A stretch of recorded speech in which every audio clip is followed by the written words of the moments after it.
Hola amigos de Café y Oración, de Brian Coffee. En el día de hoy, en este conversatorio que tenemos tomándonos un café con una invitada muy especial, eh, esperamos que cada uno de ustedes en el día estudie los capítulos que corresponden. Corresponde Salmo 63, Salmo 64, Salmo 65 y Romanos capítulo 6. Esperamos que usted estudie, saque su tiempo con Dios, escudriñe. Lo que estamos haciendo aquí es un conversatorio de algunos puntos relevantes, algunos versículos relevantes que compartimos. Y el día de hoy, 3 de agosto, tenemos como invitada especial a Jessica Jiménez. Hola Jessica, ¿cómo te encuentras? Muy buenas noches, muy bien, gracias a Dios. Un gusto estar aquí contigo y con todos los Coffee Prayers. Gracias Jessica. Jessica, cuéntanos para que el auditorio de Café y Oración te conozca un poquito mejor. Cuéntanos algo de tu vida, lo que puedas contar, lo que quieras contar, algo breve. Claro que sí, pues bueno, mi nombre es Jessica Jiménez, tengo 39 años, tengo 9 años de haber llegado a los pies de Cristo. Gracias a Dios, me siento muy contenta de ello. En el 2020, pues tuve llamado a las misiones, para lo cual últimamente me he estado preparando para ir a llevar la palabra del Señor, no solo aquí a mi país, sino también a otras naciones, hasta lo último de la tierra, como nos lo dijo el Señor. Pero también, pues, aparte de estar en las cosas del Señor, pues también soy profesionista. Bueno, yo estudié aquí en México, hay una carrera que se llama químico farmacéutico biólogo. Me dedico al área de asuntos regulatorios, también trabajo en esa parte, pero pues creo que tanto podemos trabajar para el reino como también nuestra profesión. Entonces, ese es un poquito de quién es Jessica Jiménez. Muy bien, gracias Jessica. Gracias por compartir con nosotros en este día, eh, en estas jornadas tan largas de trabajo. Eh, Gracias por dedicar tiempo. Sí, pues me trae muy buenos recuerdos la Ciudad de México. La conozco desde la Ciudad de México, hace unos 25 años conozco la Ciudad de México. He pasado por la Ciudad de México por lo menos 20 veces. He ido a la Ciudad de México varias veces. Siempre paso por el Mercado Medellín de la Colonia Roma. ¿Lo conoces? Sí, El Mercado Medellín de la Colonia Roma se consiguen todos los productos colombianos en una plaza de mercado. ¿Sí lo sabía, Jessica? pues de que venían los productos colombianos, no, pero que sí una gran variedad de productos puedes encontrar ahí. Sí, cada vez, cuando puedo, he pasado, ¿no? Cuando puedo, paso porque ahí se consiguen todas las marcas de café comerciales, bueno, se consiguen productos importados que no se consiguen en otras ciudades de México. Bueno, la Ciudad de México es tan grande que se consigue lo que se necesite, una ciudad muy hermosa. Yo creo que tenemos unos 1000 museos aproximadamente y es una ciudad que tiene una oferta gastronómica muy buena. Eh, Uno mira la guía de restaurantes, de comidas variadas y hay comidas como de 200 naciones, es decir, es una cosa increíble la Ciudad de México, esa oferta gastronómica que tiene, una ciudad muy bonita, un clima parecido al de Bogotá, Colombia, muy, muy bonita. Y a pesar de que es tan grande, no es como uno se la imagina tan congestionada. Hay ciudades más pequeñas con problemas de más movilidad que la Ciudad de México. Así que hay gente que dice que por ser grande la ciudad, que no le gusta. A mí me gusta la Ciudad de México, el clima, la gente, la comida. En fin, yo me siento como en casa en la Ciudad de México. Es su casa, cuando quieran venir, son bienvenidos a Ciudad de México. Creo que, no porque sea mi país, pero sí es una ciudad muy bonita, hay mucho que ver, hay mucho que visitar, así que no lo duden, están totalmente invitados, amigos, a venir a Ciudad de México, son bienvenidos. Qué bueno. Bueno, eso es parte de este café, de compartir algo de lo que hacemos, de lo que conocemos, de lo que nos gusta. Bueno, vamos a ir entrando entonces porque tenemos unos salmos súper especiales, muy profundos y un capítulo en Romanos muy profundo. Jessica, ¿qué te llamó la atención del Salmo 63? Wow, creo que este salmo tiene mucho, mucho, mucho para dar. Desde que empieza hasta que termina. ¿Por qué? Empecemos desde el versículo 1. Ahí desde que empieza el salmo dices, wow. Porque como dice, oh Dios, tú eres mi Dios. Te buscaré con afán. Mi alma tiene sed de ti. Mi carne te anhela, cual tierra seca y árida donde no hay agua. O sea, sabemos que aquí nos lo está diciendo, tengo sed de ti, mi alma tiene sed de ti. Y eso es algo que todos tenemos siempre que hacer cada día, anhelar del Señor, así como nos da sed y así como necesitamos tomar agua para estar hidratados, también sabemos que el Señor nos alimenta y con su palabra, también, así lo dice su palabra, corren ríos de agua viva, o sea, Él es el agua, es, es lo que necesitamos. Jesús, basta. Y necesitamos eso para estar con Él. Creo que desde ahí empezamos, ¿no, William? Desde el primero creo que ya nos dice prácticamente que, que tenemos que anhelarlo todos los días. Así como tomamos agua, creo que también tenemos que anhelar de su palabra y de Él.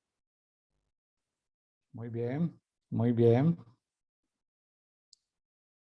Sí, empieza muy interesante porque imagina cómo anhelará la tierra seca y árida, cómo anhelará el agua, ¿no? Y así es como lo anhela el salmista, ¿sí? Así es como lo anhela el salmista. Muy bien, Jessica. Así es. Continuemos. Sí. Eh, pues también algo que a mí me impresiona mucho de este salmo también es el versículo 9, porque dice, pero los que buscan mi vida para destruirla caerán a las profundidades de la tierra, serán entregados al poder de la espada, presas serán de las zorras, mas el rey se regocijará en Dios y todo el que por él jura se gloriará, porque la boca de los que dicen mentiras será cerrada. Creo que aquí lo que nos dice es cómo cuando nosotros creemos o pensamos, ¿verdad? Que mucha gente nos quiere hacer daño, que mucha gente quiere tal vez vernos mal o quiere hacernos un daño, vemos cómo siempre el Señor nos va a proteger, cómo Él siempre nos dice, yo te voy a proteger, yo voy a estar aquí, tú no tengas miedo porque yo siempre voy a protegerte. Creo que ahí el salmista lo está expresando de una manera muy interesante. O sea, yo sé que los que busquen mi vida, los que quieran hacerme daño, tú no vas a permitir que me hagan nada, porque tú me vas a cuidar y me vas a proteger ante todo. Entonces, creo que eso es algo que también vemos en este salmo, como la protección de Dios siempre está con nosotros, a pesar de lo que pase y de lo que venga, siempre va a estar ahí el Señor para protegernos. Jessica, ¿tú has pasado por en tu vida, por algún caso parecido a ese que alguien te haya buscado para destruirte? Sí, por eso me llamó la atención esas dos partes del salmo, porque Sí, yo he vivido realmente como la gente a veces te envidia por la luz que tienes, te envidia por las bendiciones que Dios te da y no lo soporta. O sea, es gente que no tiene a Cristo y cuando lo ven o les molesta la luz que tienes o no pueden ver que tú eres feliz y bendecido, porque sí, o sea, te quieren destruir, quieren verte mal. Entonces, tú dices, wow, pues ahí, como más bien les hace falta conocer del Señor Sabe para... que algo que he notado en la lectura de estos salmos en estos días que estamos repasando nuevamente el libro de los salmos, encuentro que David tenía enemigos y pues bueno, de los enemigos se espera lo que los enemigos producen, ¿no? Que te ataquen. Pero David sufrió mucho en medio de todo, traición de la gente cercana, ¿sí? De sus hermanos biológicos, de sus amigos. Él sintió traición de la gente que estuvo con él, ¿sí? De esa gente menesterosa, endeudada, afligida, que se juntó con él, que él los hizo valientes y algunos de ellos como que lo traicionaron, familiares, conocidos. Eh, David, pues, en lo que se me ha hecho notorio en estos días que hemos estudiado Salmos, de cómo David sufre por la traición de la gente más cercana. ¿Te ha pasado eso, Jessica? A mí me ha pasado, no sé si a ti te ha pasado. Definitivamente, eh, pues aquí creo que les puedo dar un testimonio muy rápido. Yo sufrí traición de una persona cercana, persona de la iglesia, en donde él prácticamente pues estuvo conmigo por dinero, tal cual. Era como su interés nada más. Y pues les puedo decir que la palabra del Señor nos dice pues que nosotros debemos de bendecir a los que nos maldicen y de orar por nuestros enemigos, ¿verdad? Entonces, pues yo lo que hice fue perdonar la deuda de dinero que él tenía conmigo, porque el Espíritu Santo me lo reveló y me dijo que tenía que perdonar esa deuda. Claro.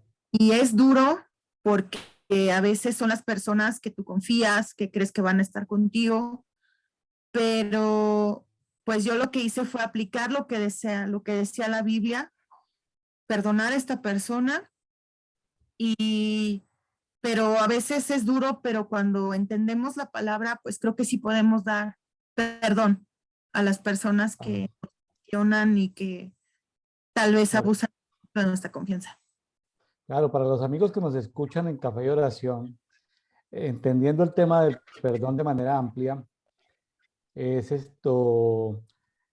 nos hemos quedado muchas veces en la costumbre del perdón, digamos, de manera tradicional, de conceder un perdón, porque ahí se liberan emociones, se liberan ataduras emocionales y también espirituales. Pero también, si se puede, además del perdón, se necesita la restitución. Supongo que en ese caso no hubo restitución, no te restituyeron nada, pero, pero, pero también está el fijar límites, Jessica, el fijar límites, es decir, a una persona que se te perdona, pues no hay que dejarla que se acerque nuevamente porque seguramente va a reincidir en hacerte daño. Es decir, el perdón que le extendemos a alguien de manera generosa no significa que ese alguien se pueda volver a sentar en nuestra mesa o pueda tener contacto con nosotros, ¿no? Establecimiento de límites. Bueno, o sea, son tres cosas: el perdón, establecimiento de límites y restitución, que es el perdón en toda su connotación. Bueno, a mí me llamó la atención, mi estimada Jessica, el versículo 2 que dice en esta versión que tengo acá, que la Biblia textual dice: así te he buscado en el santuario para ver tu poder y tu gloria. Te he buscado en el santuario. Cuando él habla del santuario, a qué santuario se refería, Jessica? A su tiempo a solas con Dios, en su casa, iglesia en casa, o él iba, o él iba al tabernáculo, o a dónde se dirigía. Cuando él habla del santuario, ¿qué lo buscó en el santuario? ¿Qué nos puedes decir de eso? ¿Dónde lo estaba buscando? ¿En cuál santuario? Mm, Pues creo que era con él mismo, creo que era donde él podía estar con el Padre, ¿no? Creo que era no necesariamente un lugar en específico, creo que era donde él pudiera estar para estar a solas con el Padre y ver y sentir la presencia del Padre. Sí, aquí el santuario pues es un lugar eminentemente espiritual, es un lugar celestial, donde lo encuentra. David, aparte de ser un valiente guerrero, era también profeta, veía cosas en el espíritu como un profeta y seguramente era un lugar celestial. Eh, Algo que también me llama la atención, Jessica, aquí del Salmo 63:6, es el tema que se ha puesto de moda, el tema de la meditación. La meditación vino a Occidente traído por religiones del Oriente, y la meditación basada en religiones orientales y en el yoga, la gente se mueve en unas frecuencias. Sin embargo, la meditación aparece en la palabra muchas veces, solo que la meditación en el Padre o en la lectura bíblica o esos momentos de quietud, de calmar el alma, pues se mueven otro tipo de ondas, ¿no? Ahorita pues vamos a entrar en el tema. Leo el Salmo 63:6. Cuando en mi lecho me acuerdo de ti, en ti medito. Entonces está hablando de meditación estilo bíblico, estilo como lo hacía Abraham, como lo hacía Isaac, como lo hacía Jacob, quedarse en silencio, en quietud, con su alma, con sus pensamientos quietos para que pudiera recibir del mundo espiritual esa conexión con Dios. Y dice, aparte de la meditación, que es una meditación bíblica, vamos a llamarlo meditación bíblica para que la gente no crea que estamos hablando de algo raro, algo esotérico, algo de la nueva era, que las tinieblas pues no crearon eso, sino se robaron ese diseño. Dice, en las vigilias de la noche. Entonces, pues entonces uno se pregunta, ¿y a qué hora duerme? Entonces, porque, claro, la noche arranca, la primera vigilia es de las 18 horas a las 21, o sea, a las 9 de la noche. La segunda vigilia es de las 9 de la noche a las 12 de la noche. La tercera vigilia de la noche es de las 12 de la noche a las 3 de la madrugada. La cuarta vigilia de las 3 a las 6. Y vemos diferentes pasajes de la escritura en el que tienen que ver con las vigilias de la noche, ¿no? Pero es la que habla de las vigilias de la noche. Entonces yo me pregunto, oye, pero en las vigilias, es decir, como que tiene un sueño ligero y como que medita, aún durmiendo, se levanta y medita. Y había sacado tiempo en estos días para orar por temas que me acongojaban, piedritas en el zapato, y saqué tiempo, y también por intercesión de personas muy queridas que están pasando por pruebas, sufrimientos.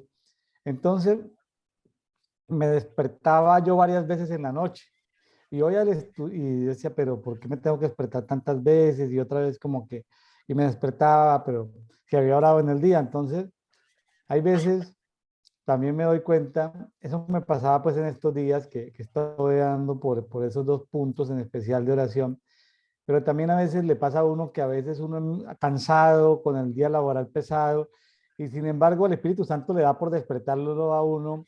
A él le gusta, por ejemplo, despertarme a mí en la cuarta vigilia de la noche, 3, 4, 5 de la mañana, pues yo quisiera dormir hasta las 6, 7 de la mañana, pero no, a él se le ocurre despertarme a esa hora. No sé si te ha pasado eso, Jessica, en alguna parte de tu vida. Sí, de hecho, van varias ocasiones en las que me despierto en la madrugada y sí digo, ay, creo que quieres que ore, Señor, quieres que hable contigo a esta hora. Sí, pero creo que también las madrugadas son muy buenas para hablar con el Señor. Entonces, si alguno de ustedes no lo ha intentado, créanme que orar de madrugada es bastante bueno. Sientes mucho. creo que la presencia del Señor siempre se siente cada que oramos, pero creo que las madrugadas también es muy especial. Muy especial. Y bueno, me hizo recordar una canción muy antigua, creo que de Marco Witt, aquí del 63.8, que dice: mi alma está pegada a ti y te sigue, tu diestra me sostiene con vigor, que dice: tu diestra me ha sostenido. ¿Sí te acuerdas de esa canción? Bueno, esa canción, tú llevas 9 años, según entiendo, en la vida cristiana. Claro que esta canción es de Marco Witt de por ahí hace 25 años, ¿sí? Mi alma está Sí, pegada a ti, porque tu diestra me ha sostenido. ¿Sí? ¿Sí te acuerdas o no? Una canción sí, de los años 90. sí, Claro, de sí. pronto ya en la última década seguramente no se escucha mucho, pero me acuerdo. A ver, lo tuvimos en un concierto en la ciudad de Monterrey y me acuerdo hace mucho esa canción. Que me quedé, y lo tuvimos en un concierto en la iglesia local allá donde yo asistía en la ciudad de Monterrey, en la iglesia que se llama el Castillo de Rey de la ciudad de Monterrey. Allá tuvimos en un concierto de Marco Witt, estoy hablando del año 96, 97, por ahí. Bueno, Jessica, ¿algo más del Salmo 63 o nos vamos con los 64? Vámonos con el 64. Bueno, adelante. ¿Qué te llamó la atención? Wow, pues es que creo que aquí estamos viendo cómo el salmista vuelve a decir lo mismo, ¿no? Creo que igual vuelve a decir que, porque igual lo vemos desde el primer versículo: escucha mi voz, oh Dios, en mi queja, guarda mi vida del terror del enemigo, escóndeme de los planes secretos de los malhechores, del asalto de los obradores de iniquidad, que afilan su lengua como espada y lanzan palabras amargas como saeta. Wow, aquí hay algo muy importante, ¿no? Como dice en el versículo 3, que afilan su lengua como espada y lanzan palabras amargas como saeta. Creo que también lo vemos en la palabra de Dios, como Santiago nos dice que la lengua puede ser un instrumento para alabar al Señor, para decir cosas buenas, pero también si no cuidamos la lengua, podemos decir cosas inapropiadas y cosas que no son. Entonces aquí es algo muy importante. ¿Por qué? Porque aquí el salmista está diciendo eso, es que guárdame de los que me quieren hacer mal, de los que me quieren hacer iniquidad, de mis enemigos, pero que está diciendo, cuídame de lo que dicen de mí, porque están viendo que van a decir, pues dice, que afilan su lengua como espada y lanzan palabras amargas como saeta. O sea, ¿cuántas veces eh, si no cuidamos lo que decimos, podemos herir a alguien más? Claro, Podemos, de alguna manera podemos herir a alguien, podemos, como nuestra lengua y nuestra boca puede ser para bendecir, pero también para maldecir. Y como lo vemos en la palabra del Señor también lo que dice, que lo que nosotros hablamos es de lo que está en nuestro corazón. Entonces creo que aquí es tanto cuidar nuestro corazón como cuidar lo que decimos, pero que lo que digamos sea para bendecir y no para maldecir. claro, aquí. Sí, de acuerdo. Aquí noto que este salmo, que tiene 10 versículos, Salmo 64, los primeros 6 versículos se describe eh, algo especial. Los enemigos de David planean planes secretos. En algunas versiones, cuando dice ocúltame de la conjura de los perversos, está hablando de planes secretos, ¿sí? Eh, en el 5 habla de planean en secreto tender trampas. A ver, esas trampas o planes en lo secreto tiene que ver mucho, eso que se hace en lo secreto, por ejemplo, es un tipo de pecados que no salen a la luz. Por ejemplo, lo que es el soborno. Tú trabajas en certificación, ¿cierto? ¿Qué pasa si alguien en lo secreto cambia los registros para falsear un documento, y mediante un soborno, una coima. Eso es algo que se hace en lo secreto, ¿no? El soborno. Lo mismo que la prevaricación, cuando los políticos se ponen de acuerdo en lo secreto para robarse en un porcentaje de una obra pública, de un contrato, ¿sí? El político que otorga el contrato con el contratista o el proveedor, ¿sí?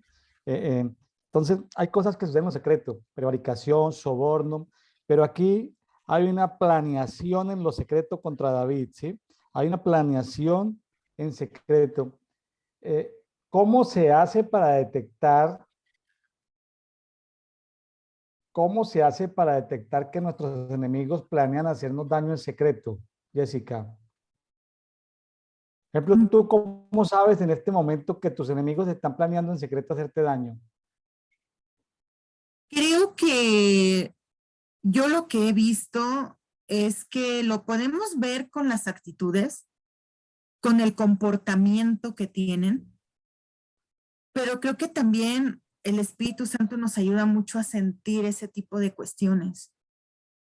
Cuando hay algo mal, cuando hay algo que no está bien, lo sentimos. Como que es un sentir muy en el interior.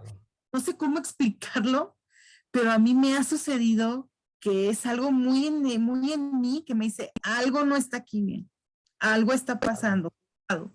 Ajá, pero creo que también es actitudes de las personas, pero también lo que sintamos en el corazón y nos revela el espíritu también de que hay algo que no está bien ahí. Sí, en las relaciones de trabajo, en las relaciones laborales le llamamos feeling, ¿no? Pero hay veces como que no hay feeling, como que hay un choque, ¿no? Tú Sí, llegas, tú llegas a un área, a una sección donde hay compañeros de trabajo, bueno, clientes, proveedores, y hay gente que es neutra, o sea, puede ser lo que sea, creer lo que sea, pero es neutra, pero cuando esa gente tiene algo, como que tú llegas y choca, ¿no? El ambiente se choca, ¿no?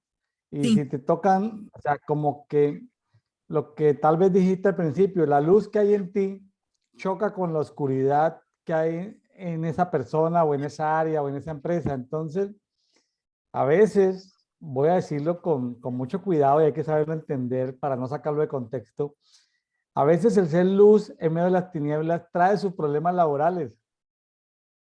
sí, definitivamente.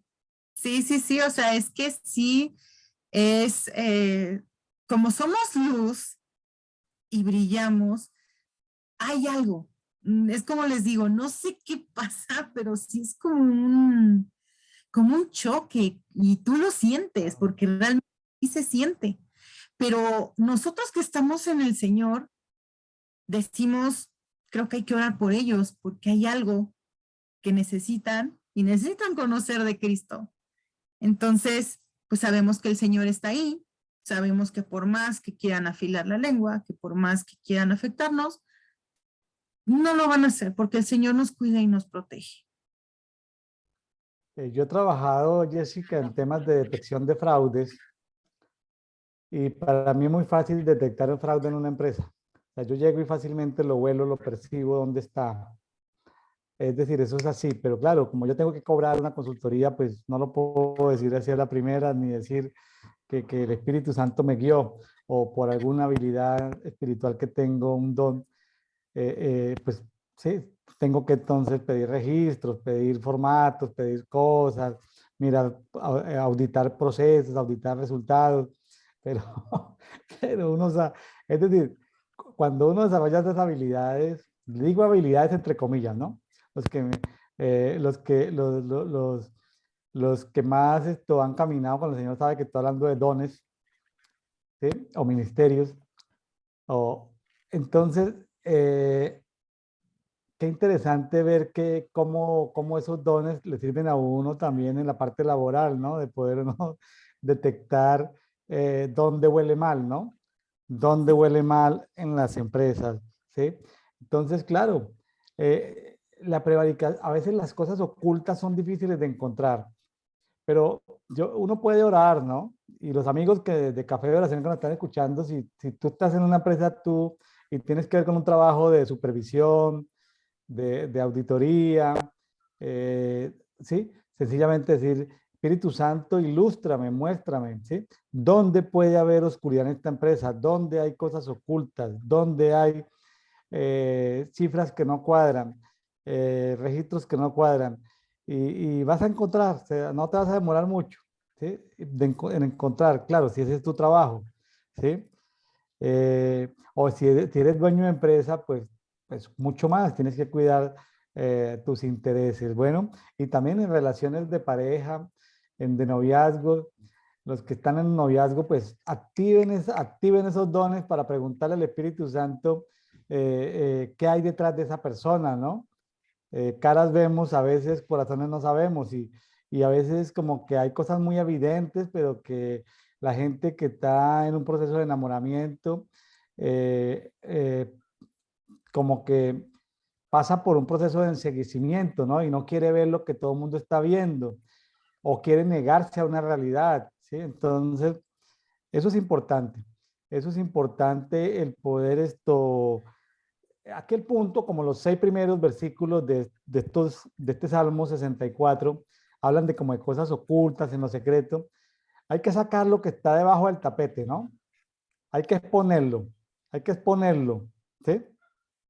Sí, pero fíjate cómo termina el Salmo, y creo que eso es algo que importantísimo porque dice, versículo 7, pero Dios les disparará con saeta, repentinamente serán heridos, vuelven su lengua tropezadero contra sí mismos, todos los que los vean menearán la cabeza, entonces todos los hombres temerán y declararán la obra de Dios y considerarán sus hechos. El justo se alegrará en el Señor y en él se refugiará y todos los rectos de corazón se gloriarán. O sea, a final de cuentas, lo que aquí trata de decir es que hagan lo que hagan, que ellos se van a dar cuenta que lo que están haciendo no es correcto. O sea, de alguna forma, cuando dice, vuelven su lengua tropezadero contra sí mismos, todos los que los vean menearán la cabeza, entonces todos los hombres temerán y declararán la obra de Dios y considerarán sus hechos. O sea, que a final de cuentas se van a dar cuenta que lo que hacen no es correcto, que Dios va a Claro. ayudarlos para que ellos vean que lo que están haciendo no es lo correcto delante de Él. Entonces es cuando dices, wow, gloria a Dios Cuello. Mire que aquí aparece una herramienta, ¿no? Que podemos orar la Biblia, ¿no? Podemos orar la palabra. Eh, mm, Podemos orar la palabra y decir, Señor, dispara tus saetas, ¿sí? Cuando hay cosas ocultas, dispara tus saetas. Fíjese que, que, que, que es una herramienta que tenemos para orar, que dispara saetas para lo que está oculto. Eh, en algunas oportunidades lo que yo he hecho, porque si uno va una vez al mes a un proceso de asesoría y todo esto, y cuando yo detecto cosas, lo que yo le digo a la gente, aquí habla del espanto, ¿sí? Se tropiezan, el 8 se tropiezan, la lengua se les tropieza, ¿sí? La gente queda, que no saben qué decir. Y también esto, se espantan. Entonces, lo que yo les he dicho, o sea, lo que yo he usado, es decirles, bueno, yo vengo tal día, el próximo mes o en 15 días, ¿sí? Espero que estos estén. Vamos a arreglar esto. Si hay algo que no está registrado o que está oculto, espero que lo hayan arreglado. Y si han hecho algo malo, yo ya sé que han hecho algo malo, pero y si han hecho algo malo, espero no volverlos a ver por acá en esta empresa. Sí, cuando vuelvo normalmente no están. Normalmente los ladrones se han ido. Ya entonces uno puede evidenciar las fallas y ahí sí viene el dueño de la empresa. Ay, pero ¿cómo así? Si ese era mi contador desde hace 30 años, pero si esa era fulanita, mi contadora de hace 10 años, pero ese era mi segundo, mi sugerente, mi primo, mi hermano, mi compadre, y se han ido. Entonces ya cuando se han ido es mucho mejor para uno ya evidenciar los hallazgos y decir, mire lo que se perdió, mire lo que se robaron, ¿sí? Entonces, yo sí he sido testigo de lo que pasa en el Salmo 64:8, de que se tropiezan, no saben dar respuesta, no saben dar respuesta y se espantan y temen.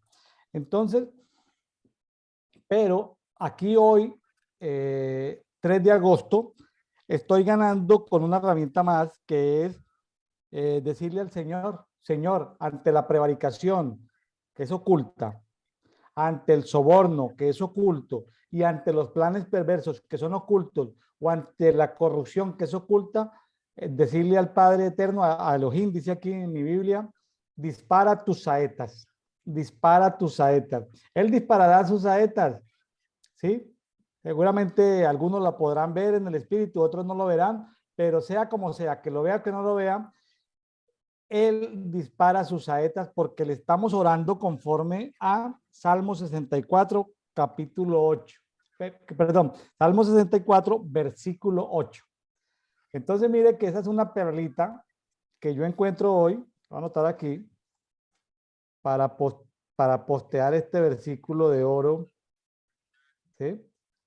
Este versículo de oro, porque es algo que podemos usar. Él no se va a ofender de que le estemos pidiendo cosas que están no conforme a su palabra, sino están conforme a su palabra. Mire, ya ha ganado, yo gané esa perlita haciendo este devocional diario en este día, mi estimada Jessica. ¿Cómo le parece? Súper. La verdad, creo que vamos bastante bien. Creo que el Señor está hablándonos de una manera maravillosa. Los salmos van muy acorde a lo que estamos hablando. Creo que el Señor no se equivoca, ¿verdad? Muy bien, Jessica. Entonces vámonos para el Salmo 65. Así es.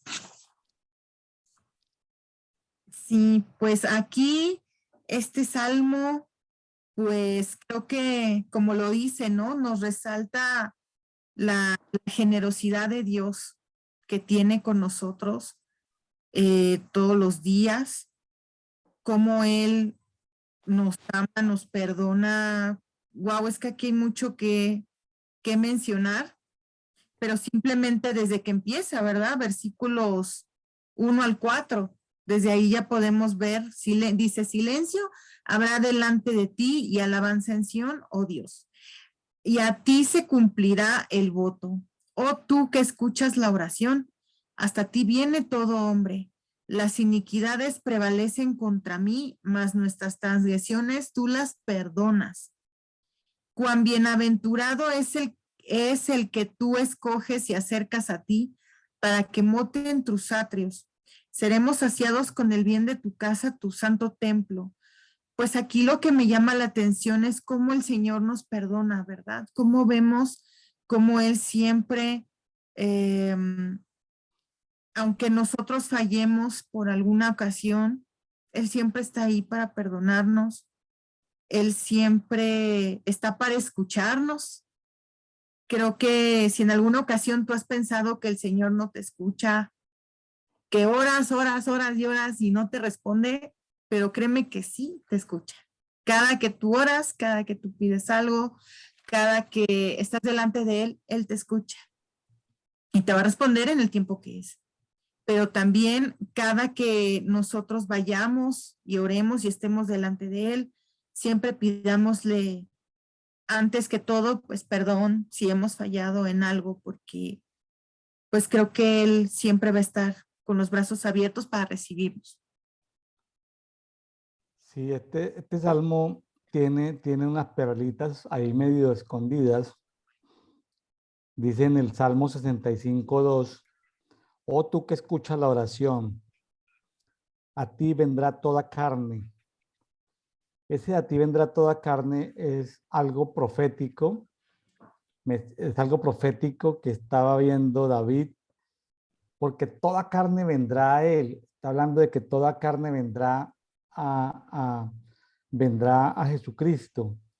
Entonces, eso que dice a ti vendrá toda carne, en otras versiones habla de que, en otras versiones habla de la tabernaculización de Jesús que está narrada en Juan 1:14, lo va a leer. Juan 1:14 dice, y el Logo se hizo carne y tabernaculizó es decir, vivió o acampó, ¿sí?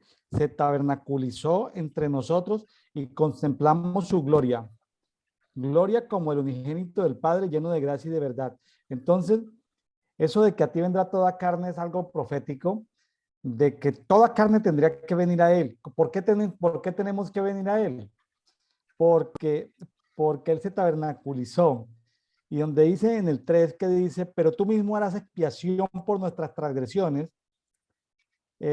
todo eso está narrado en Isaías 63, 53, del 6 al 10, no lo voy a leer por cuestión de tiempo, pero qué interesante ver que, que, que, que ahí están estas perlitas que tienen que ver con la obra redentora de nuestro Señor Jesucristo, ¿sí? Y, y dice en el 4, cuán bienaventurado es aquel a quien tú escoges. Ya ves, Jessica, que unos son los llamados y otros son los escogidos. El llamado, pues, su función es seguir. En cambio, el escogido, su función no es solamente seguir. El escogido también, aparte de seguir, tiene que servir. Entonces dice, aquí está hablando de escogido, bienaventurado aquel a quien tú escoges y haces que se acerque a ti para que more en sus atrios. O sea, servir en sus atrios. ¿Qué es servir en sus atrios? Seremos saciados del bien de tu casa. Está con casa con C mayúscula, de tu santo templo. Es un versículo para adoradores, para intercesores, para gente que se acerca a Él, ¿no? Para gente que tiene un llamado especial para morar en su santo templo.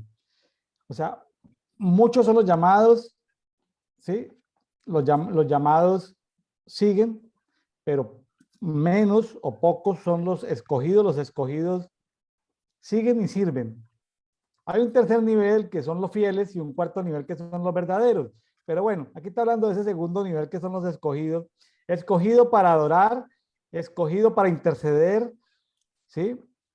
Es decir, escogido para morar en sus atrios. Claro, por supuesto que no se puede quedar todo el tiempo físicamente viviendo en los atrios porque tiene que salir a trabajar, a evangelizar, a predicar, a compartir, a convivir con otras personas, ¿sí? Pero tiene que ver con ese tiempo de intimidad. Entonces, qué bueno que los amigos que están aquí en Café y Oración, que han sentido un llamado, diga, Señor, pues que no sea solamente un llamado, sino que también sea escogido, ¿no? Porque que no sea solamente un seguidor, sino que también sea un servidor, o sea, que podamos servir en sus atrios con adoración, con intercesión. ¿Cómo le parece este llamado esta bienaventuranza, o sea, esta felicidad de los escogidos, Jessica? Sí, realmente es muy cierto lo que comentas, porque sí hay como que esa diferencia, ¿no? Pero a final de cuentas, creo que debemos siempre decirle al Señor, tú me elegiste, aquí estoy y te voy a seguir y voy a llevar tu palabra como no lo has dicho. Te voy a seguir y a servir. Acuérdate que a Jesús lo seguían, por ejemplo, los llamados 20,000 personas. En una conferencia que Jesús tenía, una predicación, tenía 20,000. Eran seguidores. Y el seguidor va a escuchar y va a comer pan físico y pan espiritual. Pero eso no, esos eran estos llamados, pero escogidos como 500 que andaban todo el tiempo con él. Como decimos en México, la bola que andaba con Jesús eran 500, o sea, mujeres, discípulos que andaban con él, esos le servían, ¿no? Estaban sirviendo, estaban colaborando, ¿sí?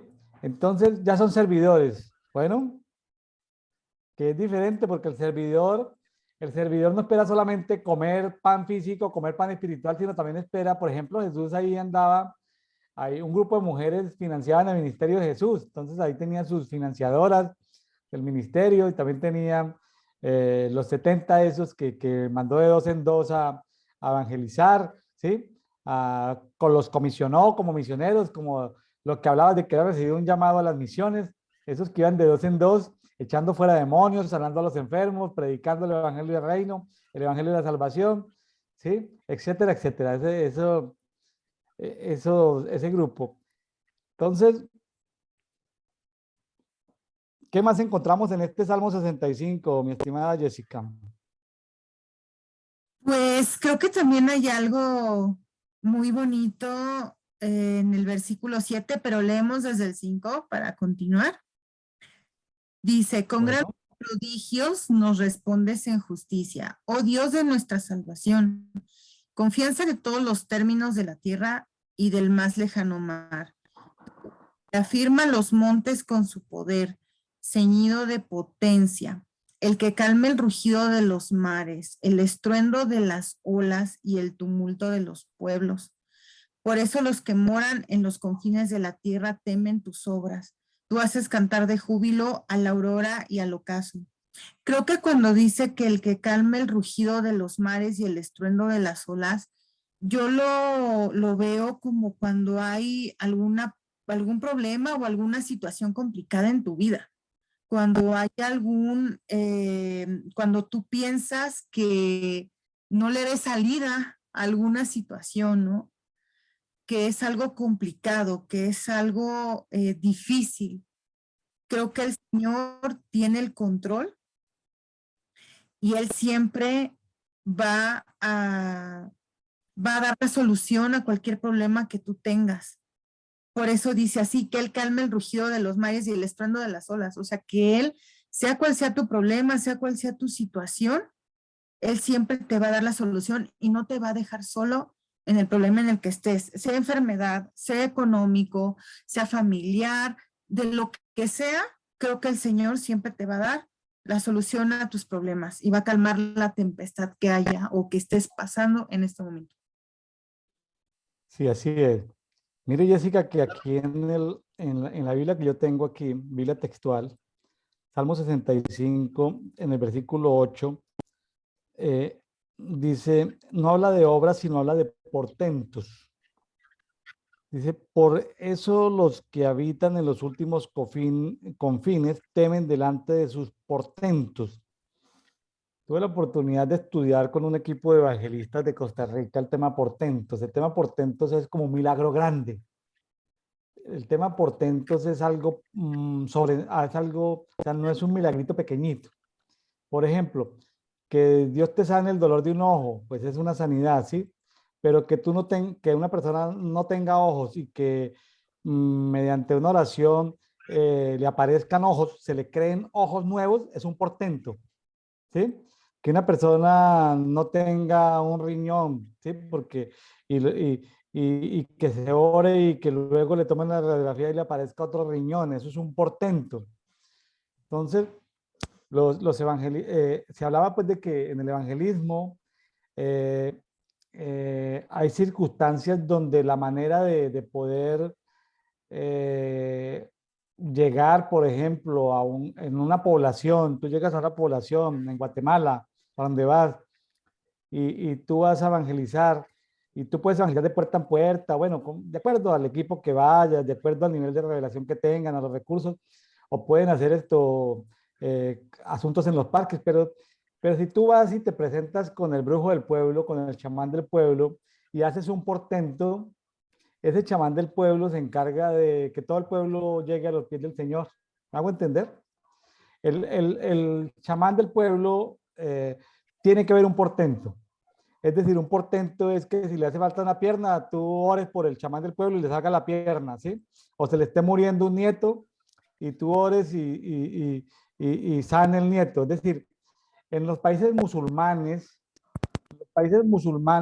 el jefe de la aldea no se convierte con filosofando. O en la China, que persigue a los cristianos en este momento, el encargado de perseguir a los cristianos no se convierte filosofando ni explicándoles que están llevando comidita a los pobres. No, no, no, no, no. Ahí es con un portento. O sea, si tú estás en un país, evangelizando en un país musulmán, en un país como la China o como Corea del Norte, no puedes ir dialogando ni llevando mercaditos, tiene que ser con portentos. Y aquí en estos países donde hay chamanes y brujos, tiene que ser con portentos. Y entonces llamo la atención del portento porque el portento es algo que nos ayuda como se dice en el argot de de sacarla fuera del estadio, ¿no? Como hablan los beisboleros. Es decir, el portento es algo poderoso. Entonces, a los amigos que están en estas tareas evangelísticas, de ministros de la reconciliación, de llevar la palabra a las comunidades, pues sí, está bien, a la gente hay que llevarle ropa, hay que llevarle comida, hay que darle un abrazo, hay que llevar de pronto una jornada de peluquería o de nutrición o de odontología, en fin, todo sirve. O en talleres de costura y confección, talleres de culinaria para las mujeres, artes manuales, todo sirve. Pero cuando tú te enfrentas a un país musulmán, a un país autocrático o con fuertes chamanes, tiene que ser con portentos, Erika. Jessica, perdón. Sí, sí, definitivamente de acuerdo con lo que dices. Creo que los, los milagros que ellos vean va a ser importante para que se den cuenta que es un Dios real.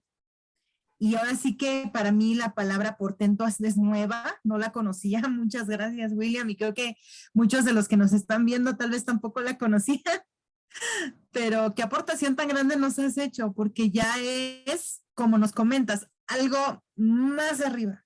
O sea, ya es un milagro ya más grande.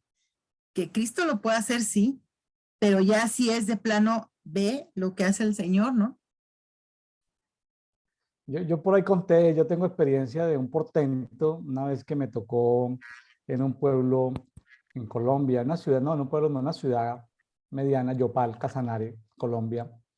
En una campaña que me invitó un pastor, me invitó, una iglesia grande, fuimos desde Medellín con otro pastor que me invitó y llegó la noche de sanidades y milagros y él era el encargado de ministrar sanidades y milagros, pero finalmente él dijo, bueno, aquí el pastor William va a orar, ¿sí?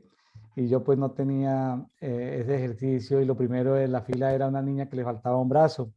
Entonces, yo no sabía ni cómo empezar porque pues, es decir, una niña en un brazo no es que se le calme el dolor, ¿sí? Entonces, tenía yo que empezar con la primera de la fila y era una niña que le faltaba un brazo, una niña como de 9 años, 10 años. Y bueno, oramos y por ahí debe estar el video, le salió un brazo, completamente le salió un brazo. Entonces, eso es un portento, por ejemplo. Eso es un portento, eso es un portento. Su papá el otro día me fue a buscar con su esposa. eh, Él no creía para nada en Dios, un hombre muy rico, dueño de varias gasolineras y apareció muy contento, con ganas de reconciliarse con Dios por ese milagro en su única hija. Él no quiso volver a tener hijas o hijos justamente porque su única hija había nacido sin un brazo.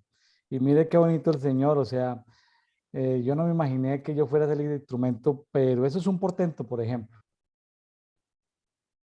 Gloria a Dios por ello. Ese es un portento que queda uno así como, wow, o sea, no, después de eso sí, después de eso sí fue algo maravilloso.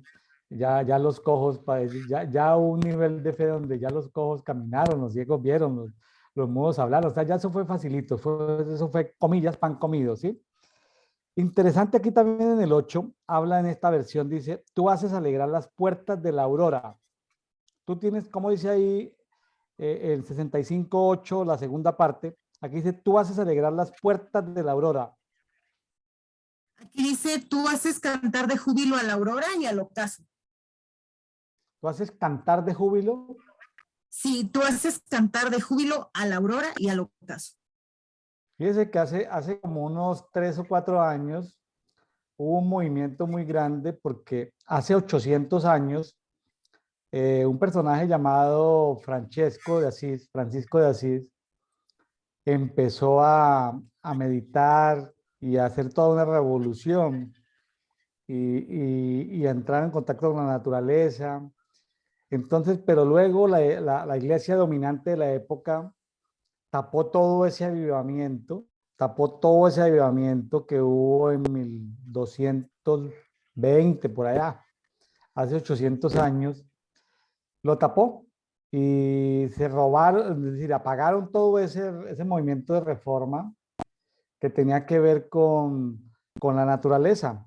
Los discípulos de Francisco de Asís hablaban con los animales, le hablaban a las plantas, se abrían portales tremendos. Yo en ese movimiento que hubo de redescubrir ese es lo que llaman aquí las puertas de la aurora o los portales. Yo me compré como 6 libros en una iglesia, en diferentes librerías católicas. Son libros muy pesados de Francisco de Asís porque es teología muy pesada y es pesada, pero hay unas perlitas que ellos lo muestran como alegorías. Y San Francisco de Asís habló con las aves, y San Francisco de Asís habló con las plantas, y San Francisco de Asís proclamó a las nubes, y se dejaron llevar por el viento. Ellos lo muestran como alegorías, pero es decir, la lectura es pesada porque a mí no me gusta leer esos libros de teología tan pesada, pero podía tractar esos aspectos que ellos llamaban como alegorías, como mucha gente que dice que los salmos son alegorías. ¿Sí? Como si esto fuera cuenticos para niños, cuenticos de hadas, ¿no? Cuenticos infantiles, de que son cosas imaginarias, ¿no? Aquí cuando habla de las puertas de la aurora, entonces hace como 3 o 4 años yo empecé a levantarme en la cuarta vigilia, a levantarme antes del amanecer, a estar en quietud esperando el amanecer. Y al principio, pues no pasa nada, pero con el tiempo también me iba a la playa al amanecer, justo a las puertas de la aurora, entonces se abren puertas al alba, ¿sí? Entre la cuarta vigilia, digamos, en una hora antes, 5, 5:30, a veces, aquí donde yo estoy amanece, en tiempos de verano amanece a las 5:40, pero en tiempos de invierno amanece 6:40, ¿sí? Entonces, nos íbamos con mi esposa a esperar el amanecer, a ver las puertas de la aurora y fue algo muy bonito, algo que aprendimos porque algunos de los que me están escuchando de diferentes naciones que han sido parte de todo ese movimiento de portalitas o de estar pendientes de la aurora, pues es algo maravilloso que le ha traído niveles de revelación muy altos a mucha gente. Y aquí en esta Biblia, que es una Biblia de estudio, pues está clarísimo el tema de las puertas de la aurora. Parece algo como medio loco para mucha gente. Oye, pero ¿qué están hablando? ¿Sí? Pues sí, las puertas de la aurora tienen algo en especial cuando se abren. Entonces, como decía un amigo de la Argentina, por ahí está grabado el programa con él de Juan Varela. Ahí lo pueden buscar en los canales donde estamos haciendo estos programas hablando con Juan Varela, que es experto en intercesión intergaláctica, o sea, planetaria, galaxias, todo eso. Les habla de que muchas galaxias están en oscuridad, ¿sí? En oscuridad, planetas que se han revelado. Entonces, hay como ciertos portales o ciertas como ductos de luz que se abren para que los hijos de Dios podamos esto, pasar hacia lugares celestiales, ¿no? Entonces son temas así como medio raros, pero pueden buscar el programa ahí con Juan Varela de Argentina, un programa muy interesante que grabamos con él en estos días, lo pueden buscar ahí, muy interesante que habla de eso y deja claridad porque hay gente que ha avanzado en intercesión que tiene que ver con astronomía, ¿no? Que a veces la Biblia habla de los astros, de las estrellas, del Orión, del Mazarot, de Cetus, de una cantidad de cosas y no entendemos y creemos que eso es una cosa ahí alegórica. Pues hay gente que ha avanzado en eso, ¿no? Entonces, eh, los invito a que busquen ese conversatorio en dedito, devocional diario para todos, que hicimos con nuestro amigo Juan Varela de Argentina. Bueno, Jessica, ¿algo más del Salmo 65? No, ya nada más. Bueno, muy bien. Entonces, eh, muy bien. Vamos para el Salmo. Ah, ya se nos acabaron los salmos. Qué rápido. Bueno, vamos para 3 salmos. Vamos para, vea, así conversadito cómo nos ha rendido el tiempo. Romanos 6. Romanos capítulo 6. Sí, creo que, wow, también aquí hay mucho que comentar, ¿verdad? Creo que hay demasiado que comentar, pero bueno, simplemente desde que empieza igual, hay cosas bastante importantes. Desde el versículo 1 le iba a decir hasta el 4, pero no. Creo que es hasta el 8, porque dice, ¿qué diremos entonces? ¿Continuaremos en pecado para que la gracia abunde? De ningún modo. Nosotros que hemos muerto al pecado, ¿cómo viviremos aún en él? ¿O no sabéis que todos los que hemos sido bautizados en Cristo Jesús hemos sido bautizados en su muerte? Por tanto, hemos sido sepultados con él por medio del bautismo para muerte, a fin de que como Cristo resucitó de entre los muertos para la gloria del Padre, así también nosotros andemos en novedad de vida. Porque si hemos sido unidos a Él en la semejanza de su muerte, ciertamente lo seremos también en la semejanza de su resurrección. Sabiendo esto, que nuestro viejo hombre, ahí como dices tú, William, una perlita, nuestro viejo hombre fue crucificado con Él para que nuestro cuerpo de pecado fuera destruido, a fin de que ya no seamos esclavos del pecado, porque el que ha muerto ha sido libertado del pecado. Y si hemos muerto con Cristo, creemos que también viviremos con Él. Wow, hay muchas perlitas aquí. Creo que vamos a empezar cuando nos dice de que si nosotros ya hemos sido bautizados en Cristo Jesús, hemos sido bautizados en su muerte. Porque recordemos para qué es el bautismo. Es para el perdón de pecados. Entonces, cuando nosotros decidimos seguir a Cristo y cuando nosotros lo aceptamos como nuestro Señor y Salvador y estuvimos arrepentidos y tuvimos ese arrepentimiento en nuestro corazón, pues, ¿qué hicimos? Fuimos y nos bautizamos en agua. Pero también cuando estamos en el bautismo en agua, recordemos que cuando nos bautizan, representa 3 etapas. Cuando, no sé, los que me están viendo, si tú ya eres bautizado, creo que ya lo viviste, pero los que no, pues lo explicamos. Cuando tú vas a ser bautizado en agua, al momento de que te sumergen en el agua, ahí simboliza ya que estás, digamos que cuando estás de pie primero y oran por ti, ahí simboliza la muerte. O sea, que tú ya estás muriendo al yo, a todo. Y cuando te sumergen en el agua, ahí simboliza la sepultura. O sea, que ya prácticamente ya es adiós al viejo hombre, a lo que eras, y resurrección, que ya eres una nueva criatura. Entonces creo que aquí dice algo muy importante, que nuestro viejo hombre fue crucificado con él.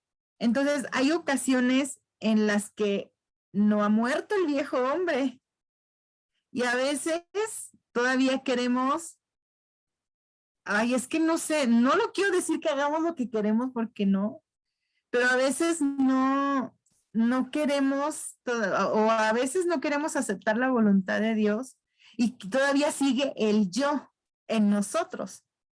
No sé si estoy más o menos en lo cierto, William, con esto.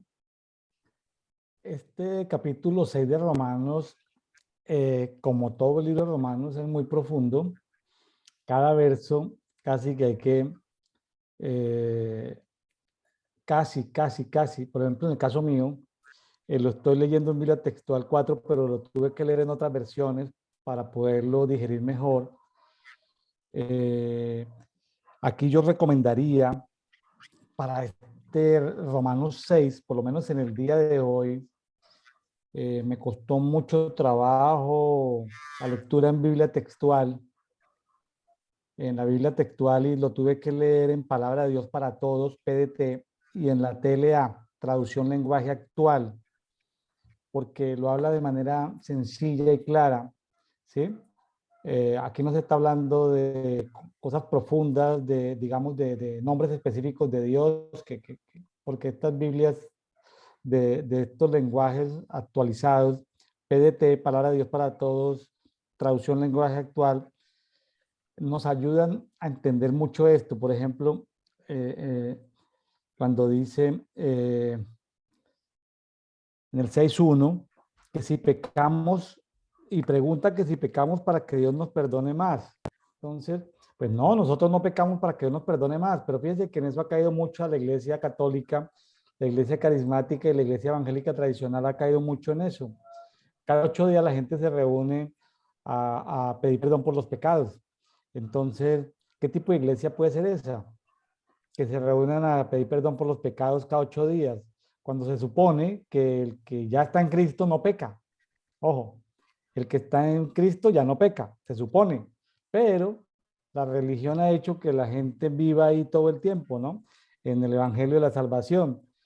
Y en el, por ejemplo, y eso lo aclara muy bien Palabra de Dios para Todos. En la TLA, traducción lenguaje actual, en el 6.2 dice, si ya no tenemos que ver con el pecado, ya no podemos seguir pecando, ¿sí? Si ya no tenemos que ver con el pecado, si el pecado ya no está en nosotros, pues ¿cómo vamos a seguir pecando?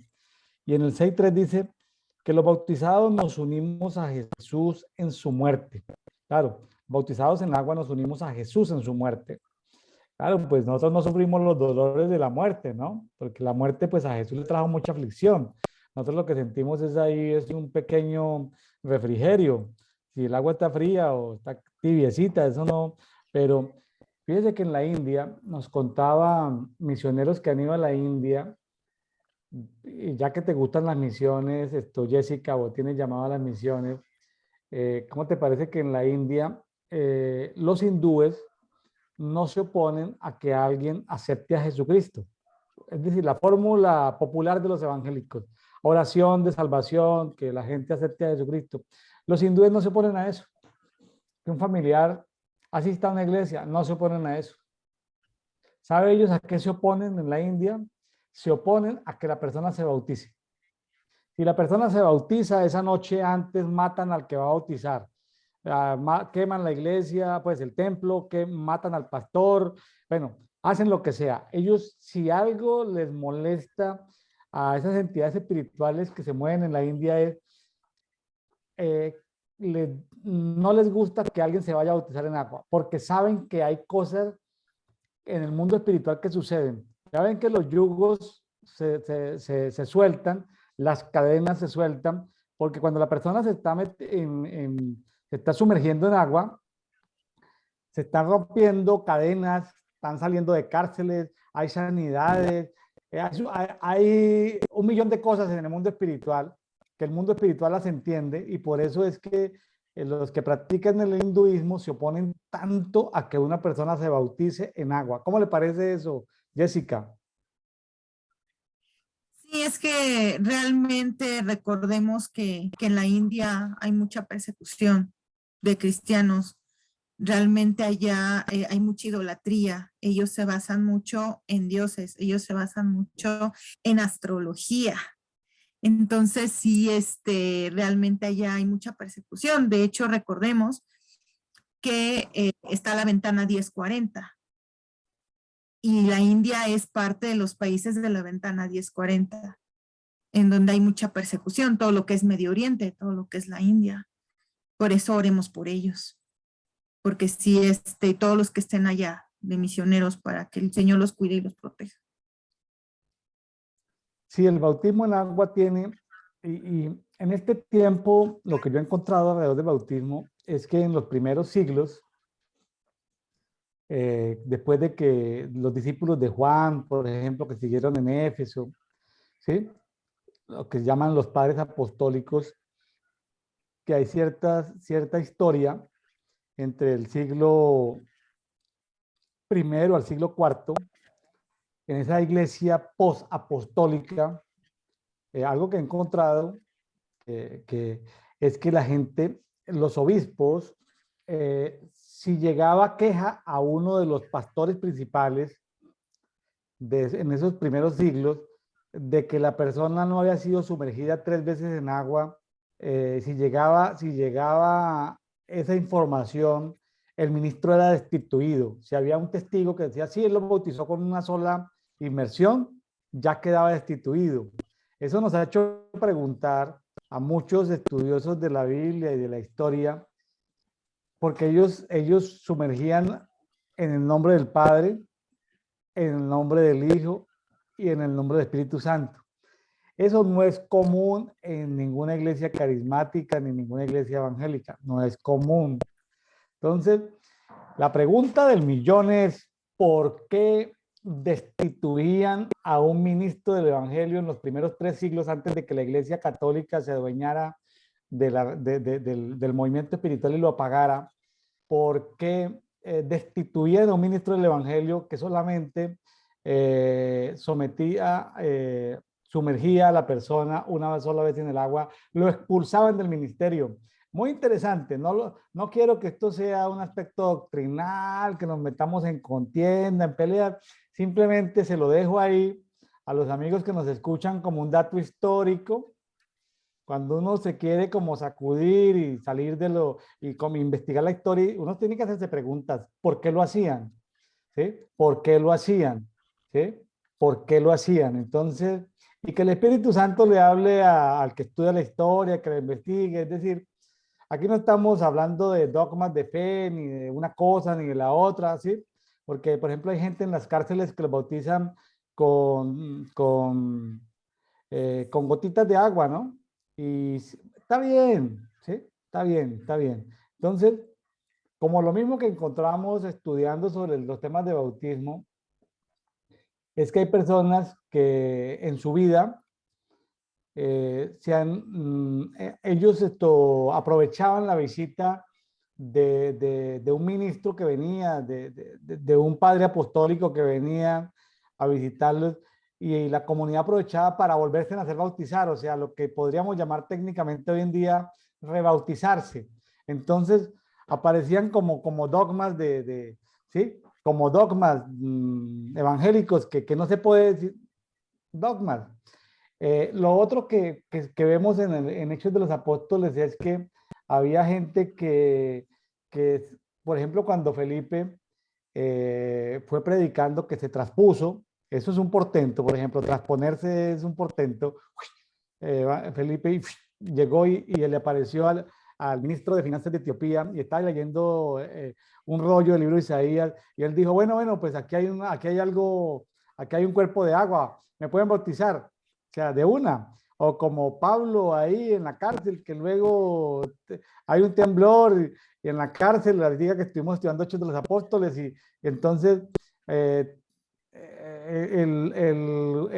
el jefe de la cárcel se quería suicidar porque era hombre muerto.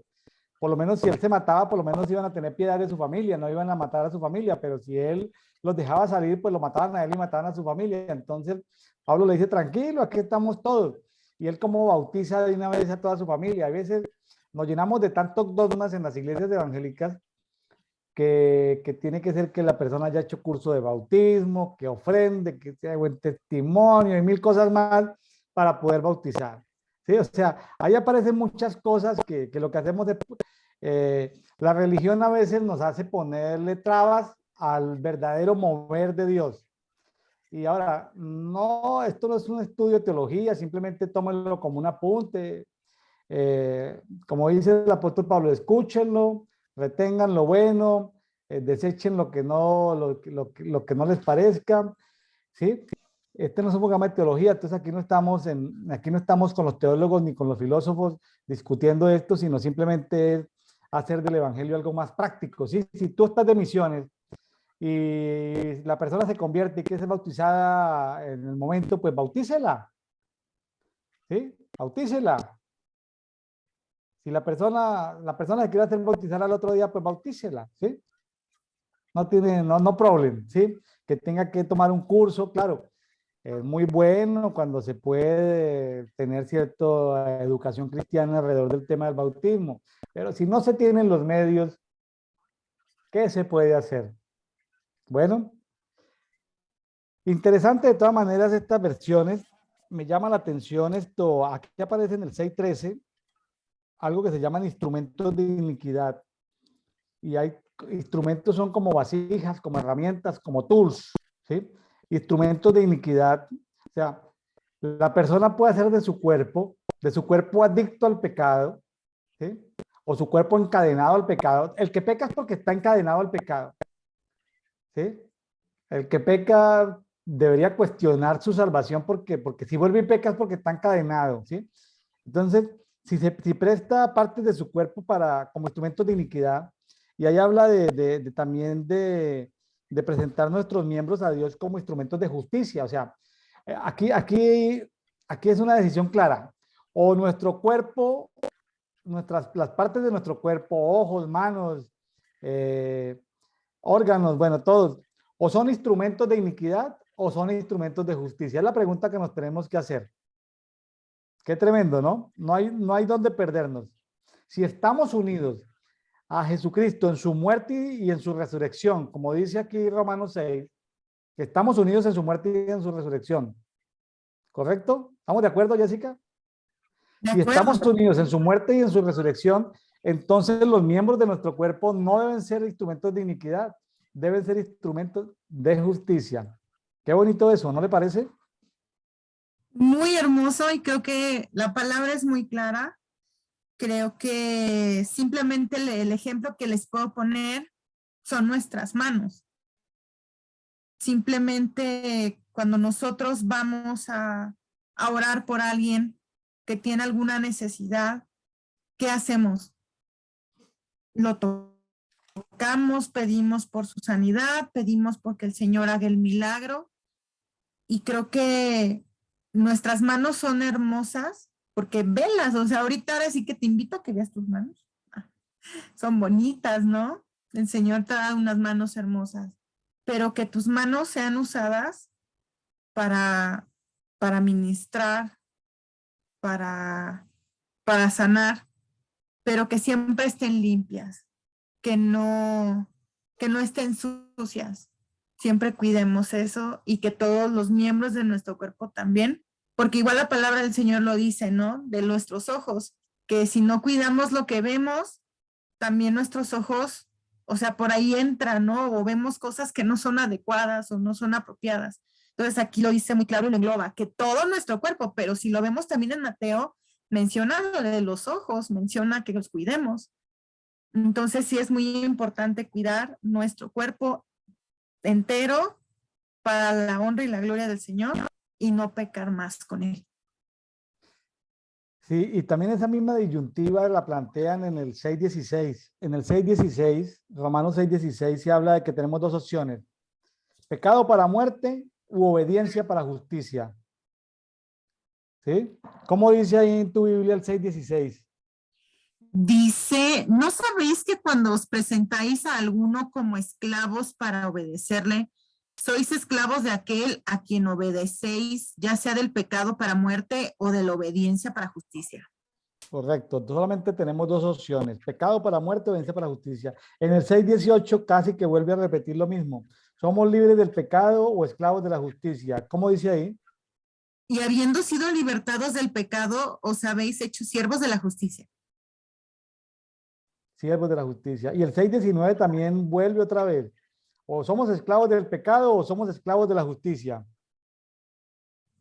Así es, aquí dice, hablo en términos humanos, por causa de la debilidad de vuestra carne, porque de la manera que presentéis vuestros miembros como esclavos a la impureza y a la iniquidad, para iniquidad, así ahora presentad vuestros miembros como esclavos a la justicia para santificación.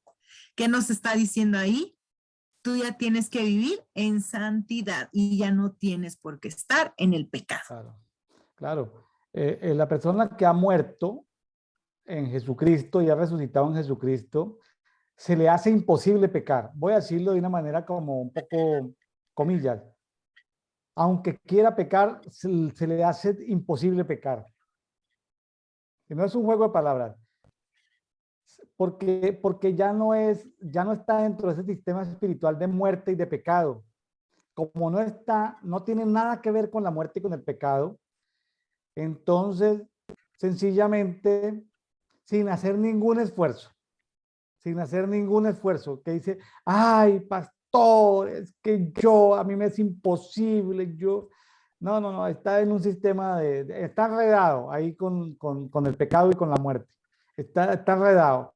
Es decir, la persona que ha muerto en Jesucristo y resucitado en Jesucristo, como lo dice el pasaje, vuelvo y repito, aunque quiera pecar, se le hace imposible pecar, es decir, y no es nada difícil. Entonces, esa cultura tradicional de que, ay, es que es muy difícil tener una vida de santidad. Esos son argumentos de gente que habla desde las cadenas de la muerte y del pecado, y aquí establece como una paradoja. Si somos libres del pecado, es porque somos esclavos de la justicia. O dicho de otra manera, si somos libres de la justicia, si nos liberamos de la justicia, es porque somos esclavos del pecado. A ver, resumiendo, o es pecado o es justicia. Si tú eres un hijo de la justicia, ¿sí? De la justicia, que como uno de los nombres de Melquisedec, rey de justicia, rey de paz, de justicia, si realmente, si somos hijos de la justicia, si somos justificados, declarados justos, no por nuestras obras, sino declarados justos por la fe, como dicen los anteriores capítulos de Romanos, llegamos a ser justos o a ser reconocidos o a ser justificados, o a ser reconocidos justos, no es por nuestras obras, es por la fe en Jesucristo. Por la fe en Jesucristo se nos considera como justicia, somos justificados. Ahora, después de que somos justificados, es decir, somos reconocidos como justos, ahí sí vienen las obras de justicia. Las obras sí son importantes, pero no antes de, sino después de. Las obras después de ser justos son las que necesitamos hacer. No hacer obras para que nos reconozcan como justos, que es lo que hace la filantropía, ¿no? O lo que hacen los donativos o en la religión, en la religión se entregan cosas a cambio de algo, o se hacen obras a cambio de algo, no. No, aquí es después de que se es justificado, después de que se es santificado, justificado, de que se considera justo, ahí sí toca practicar obras de justicia. Qué interesante esto, este Romanos es complejo al principio. Para mí ha sido muy interesante leerlo en varias versiones. Recomiendo TLA, PDT, Traducción Lenguaje Actual y Palabra de Dios para Todos, y despiezarlo versículo por versículo. Y después de despiezarlo versículo por versículo, se da uno cuenta que el mensaje termina siendo un mensaje muy sencillo, muy claro, y también pidiéndole al Espíritu Santo que nos ayude a entender estas profundidades de este evangelio, super evangelio que le está, es que esto es del super evangelio que está compartiendo el apóstol Pablo en esta carta a los romanos. Mi estimada Jessica, pues algo más para ir cerrando. Sí, pues realmente creo que ahorita ya lo comentaste un poquito, pero lo recalco. Aquí pues nos está diciendo muy claro que para quién vivimos, que si ya estamos viviendo en Cristo, que ya no tenemos que vivir en el pecado, que tenemos que vivir fuera de Él y en santidad, como el Señor nos llama. Entonces, tú comentabas algo muy importante, William, decías, es que ya cuando estamos en el Señor, ya no, o sea, hay algo en nosotros que nos dice, ya no puedes estar en el pecado, pero ese algo es el Espíritu Santo que ya está en ti. Es la unción que ya está en ti y que ya te dice, ¿sabes qué? No puedes hacerlo, ya no puedes pecar y por eso a veces en tu corazón sientes eso, ¿no? Y dices, no, es que yo hacía esto, no, ya no, porque es el Espíritu Santo el que te está hablando y el que te está diciendo que ya no lo hagas, porque ya Cristo mora en ti. Entonces ahí es cuando el mora en nosotros, el Espíritu Santo nos habla y ahí es cuando empezamos realmente a vivir esa vida en santidad, porque ya estamos caminando con Él. Está recordando al apóstol del amor, al apóstol Juan, por allá en las cartas de primera, segunda y tercera de Juan, que es el apóstol del amor, y a veces entendemos que eso es como un juego. Decía, si no amas a tu prójimo, así, sin anestesia, dice, soy del diablo. O sea, y uno dice, uy, pero de qué, o sea, pero es que me cae mal, es que es una mala persona. No, no, si no lo amas, vuestro padre es el diablo. O sea, queda uno así como plop. Y sí, como que en otro nivel, ¿no? A veces las cosas en Dios se toman demasiado a la ligera. La importancia del devocional diario para todos, lo comparto. Yo nací en un hogar cristiano, ¿sí? Mi mamá por su tradición, porque tenía que moverse por diferentes ciudades para educar 10 hijos diferentes en un país megacatólico. Cuando yo nací habían 20.000 evangélicos en Colombia, ahorita se dice que hay 15 millones, ¿sí? Eh, en ese entonces, pues era muy difícil porque quemaban los templos, apedreaban, mataban a los... La historia del cristianismo en Colombia es historia de muertes y de muertes y muertes. Todas las denominaciones tradicionales pusieron muertos y muertos y muertos, patrocinados por la Iglesia Católica de la época.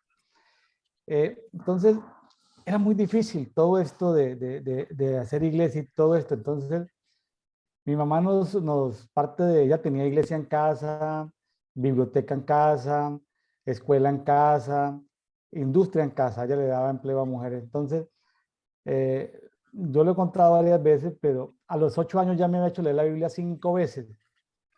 Entonces, y memorizando versículos y libros completos. En ese entonces solamente existía la Reina Valera 60.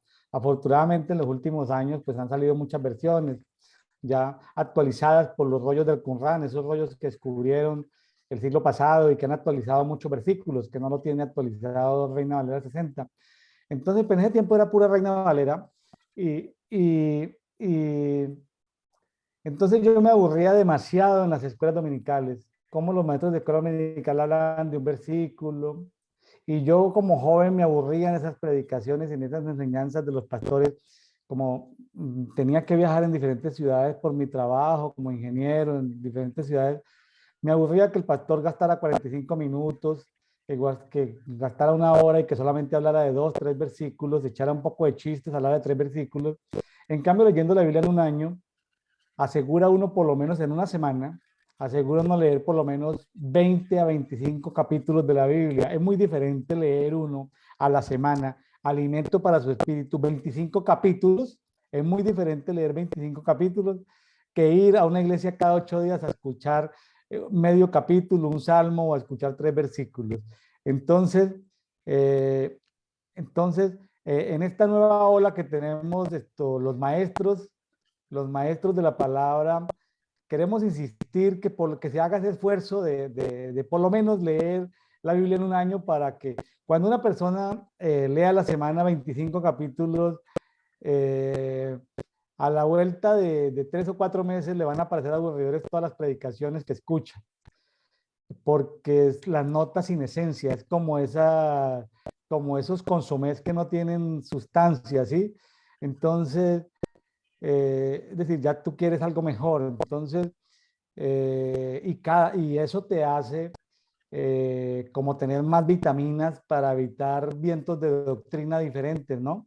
Te hace más sólido y te hace más útil en el reino. Entonces, amigos que nos escuchan, muy bueno que puedan entrar ahí al programa que está en nuestro grupo público en Facebook, Café y Oración. Ahí está la guía en la parte de archivos está la guía de la lectura de la Biblia día por día durante el mes de agosto.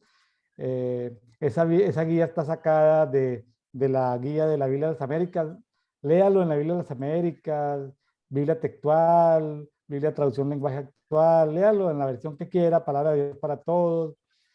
Léalo en la versión que quiera, con el énfasis que quiera, pero lea la Biblia. Es lo que queremos, que le lea la Biblia. Aquí no estamos haciendo teología, no estamos haciendo filosofía de la Biblia, estamos compartiendo pasajes de la Biblia que nos llamó la atención y estamos nutriéndonos en un conversatorio de café y oración.